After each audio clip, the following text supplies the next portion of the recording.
Good morning, precious saints. Forgive me for not being on yesterday morning. Sometimes the days get away from me and then I try to do it later on in the afternoon and I think to myself, is it going to work? So yeah, forgive me. I don't have a lot of these piled up and ready to go. So they happen as per the morning. So this morning I just really want to encourage us. You'll see I've put there it's Colossians 1 verse 13 that I want us to look at a little bit today. It's such a massive verse, and there is so much in it for us to look at and to comprehend, and it's very exciting. And so often I say, if we can find one verse in the Bible that we truly understand, it can change our lives, and it will change how we live our lives. I think that is true of pretty much any verse in the Bible, but certainly this verse, it is very true of this verse. The Colossians 1 verse 13 says, He has delivered us from the power of darkness and conveyed us into the kingdom of the Son of His love. Verse 14, in whom we have redemption through His blood, the forgiveness of sins. I'm going to try and do this within my allotted 10 to 15 minutes because this is amazing. He has delivered us from the power of darkness and conveyed us into the kingdom of the Son of His love. If we read in Ephesians, you can see that we were not just in darkness, we were darkness. So Abba Father had made a plan, the redemption plan, the reconciliation plan. He'd already made this plan at the time of the fall, at the time of the foundation of the earth. God had already, the fall of Adam did not take Him by surprise. He'd already made a redemption plan to pull us out of that darkness, out of the kingdom of darkness. We understand that when Adam and Eve fell in the Garden of Eden, and the two of them had been made in the image of God. But we see in Genesis 5 verses 1 through 5 that Adam begot a son, Seth, and he begot this son in his likeness. And all of us come and can be DNA'd back to Adam. So all of us have been created in the likeness of Adam, and not in the image of God, but in the image of Adam. Please read this. I know that this is a bit of a shock, but we're talking about Genesis 5 verses 1 through 5. So we were created in the image of Adam after the fall. You see, before the fall, Adam and Eve were perfect. They lacked nothing. They had everything in the areas of creativity, in love. They understood perfect love. They were whole emotionally, mentally, and physically. There was no illness. There was no pain. There was no betrayal. There was no unforgiveness. And there was 100% pure creativity. They were just perfect in every possible way, lacking nothing. And then Adam and Eve fell, and then with that fall came rejection, betrayal, fear, and all these other things. And from those things came handling patterns of how we're going to cope with rejection, how we're going to cope with betrayal, how we're going to cope with abandonment. whether it's true or imagined. But then all these patterns evolved from that. So we are all born dead, because we know that Adam and Eve were told once again in the garden that you may eat of any tree, but the moment you eat of this tree you will surely die. And we know that Adam and Eve walked out of the Garden of Eden. So what of them died? They're made up of 3 parts. We're all made up of 3 parts: body, soul, and spirit. Body is this physical flesh that we walk in and we walk around in. It is the body. The soul is your mind, your will, and your emotions. So your thinker, your feeler, and your chooser.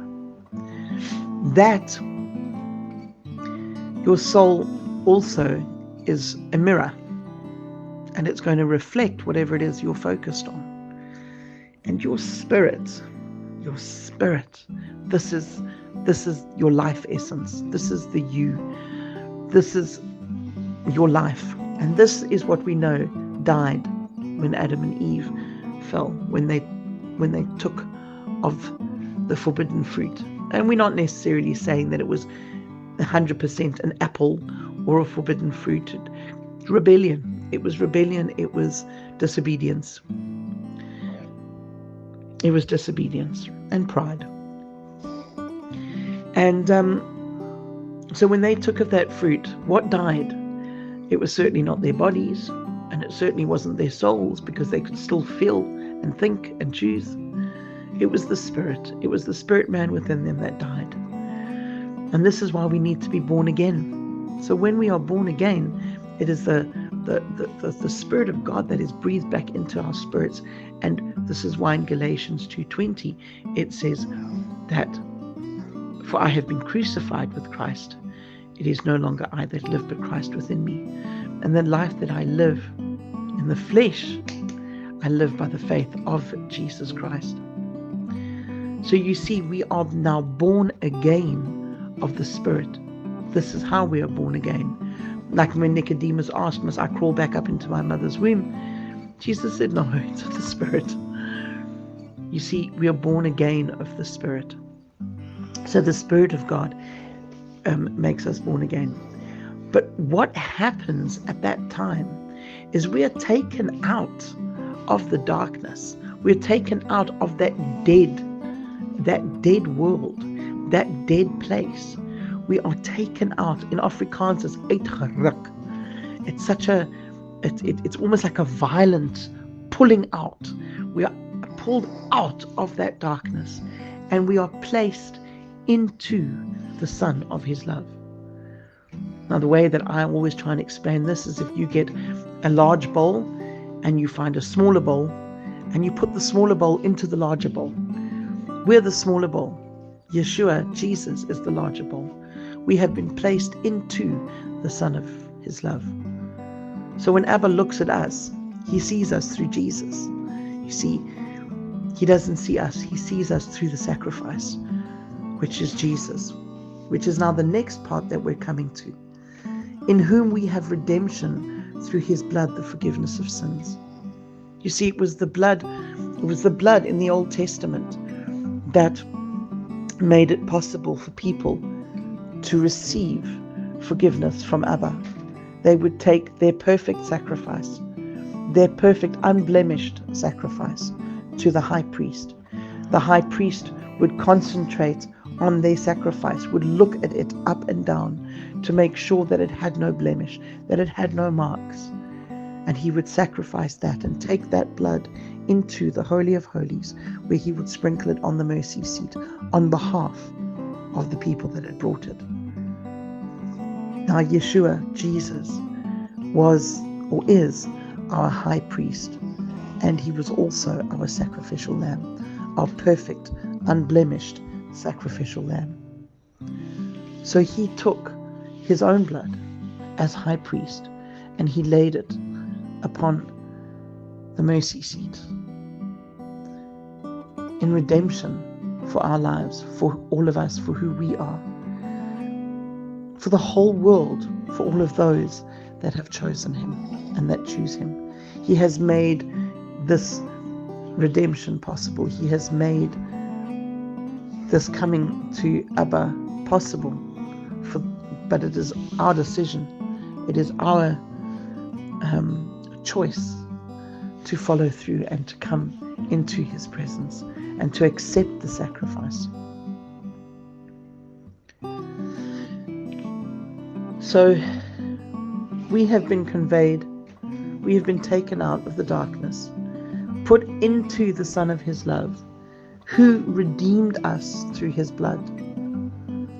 So, as I mentioned in the Old Testament, when you had the high priest, the people that were standing before the high priest looking for forgiveness would stand there nervously, wondering, but this man knows me. He knows what I did this year. He knows that I cheated this one, or he knows that I cheated that one, or I did this, or I did that, or I blasphemed, and they would stand before the high priest very nervous, but the high priest was so busy looking at the sacrifice that he did not even see the people. You see, it's like that with Abba. When we stand before him, and we might stand before him nervous because of what we have done, but he is so busy looking at the sacrifice.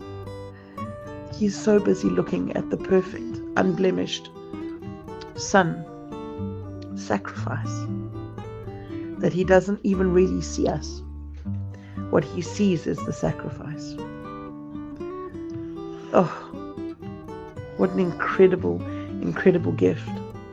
What an incredible gift. And at this time of year, what an incredible thing to remember. Now, of course, we know that Yeshua was not born on the 25th of December. So we don't celebrate the day. We certainly don't celebrate the season. We celebrate the reason. We celebrate the reason for the season. But let's celebrate Yeshua. Let's celebrate Abba Father. Let's celebrate what they have done and the way that was made, and that he loved us enough to pull us out of the darkness and to convey us and to put us into the Son of his love. There is so much more that needs to be spoken on about these two verses, talking about eternity, talking about our pasts, talking about our futures. But we can remember, perhaps we'll go on with this again tomorrow, but what we can remember is that we are in Yeshua, that it is no longer I that live, but Christ within me. And the life that I now live in the flesh, I live by the faith of Jesus Christ. I want to bless you all. Have a blessed, blessed day. Be blessed, and remember to always be a blessing.